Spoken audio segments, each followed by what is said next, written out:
Bismillahirrahmanirrahim. Assalamualaikum warahmatullahi wabarakatuh. Sebelumnya, perkenalkan, saya Lipsika Lestari, mahasiswa dari program studi pendidikan matematika.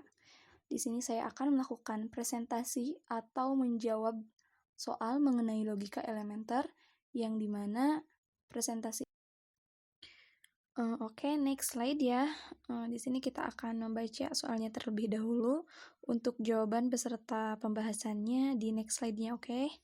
Baik, di sini kita lihat tugas individu yang poin pertama itu, tentukan apakah kalimat berikut merupakan proposisi atau bukan. Berikan alasannya jika bukan proposisi.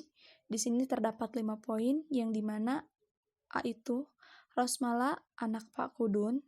Yang B-nya, 5 adalah faktor dari 27. Yang C, Edi sedang pergi ke kampus. Yang D, dilarang berjualan di sini. Serta E, apakah Zul sedang sakit? Ya. Oke, next ke soal yang kedua, yaitu misalkan A, seekor komodo memiliki 4 kaki, dan B, Susi pergi ke toko buku. Oke, kita masuk ke dalam tahap pembahasan, yang dimana pada tahap ini saya akan membahas terlebih dahulu mengenai soal nomor 1. Yang dimana tentukan apakah kalimat berikut merupakan proposisi atau bukan. Berikan alasannya jika bukan termasuk proposisi. Oke, alangkah lebih baiknya sebelum kita menjawab poin A sampai E, terlebih dahulu kita akan membahas apa sih yang dimaksud dengan proposisi itu gitu. Kita tidak mungkin dapat menjawab suatu soal sedangkan kita sendiri tidak memahami apa maksud dari soal tersebut gitu. Jadi proposisi itu merupakan kata lain dari pernyataan, yang dimana merupakan kalimat yang mempunyai nilai kebenaran, dapat bernilai benar atau salah, namun tidak sekaligus keduanya.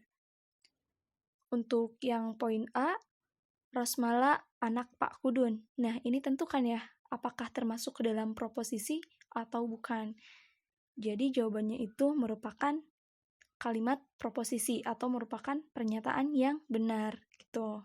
Karena kalimat ini merupakan suatu pernyataan gitu ya.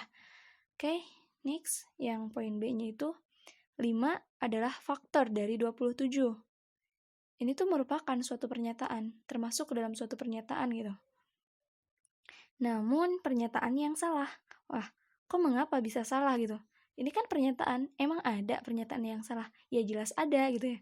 Ini tuh pernyataan, tapi salah. Karena 5 itu bukan faktor dari 27.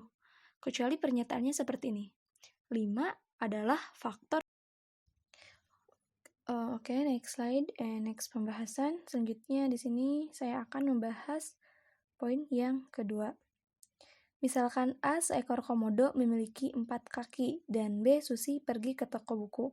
Tentukan nilai kebenaran dari pernyataan berikut. Sebelum kita menentukan pernyataannya benar atau salah, sebelum kita menentukan nilai kebenarannya, terlebih dahulu kita akan menentukan apakah pernyataan A dan B itu merupakan pernyataan salah atau pernyataan yang benar gitu ya.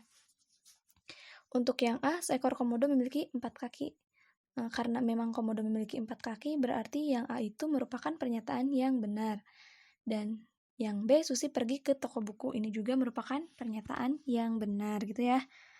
Oke, next. Sebelum saya membahas mengenai poin A sampai E, alangkah lebih baiknya jika saya membahas terlebih dahulu mengenai negasi, konjungsi, dan disjungsi. Kenapa harus dibahas terlebih dahulu? Karena pada poin kedua ini, dari A sampai E, ada keterkaitan atau keterhubungan antara negasi, konjungsi, dan disjungsi gitu ya.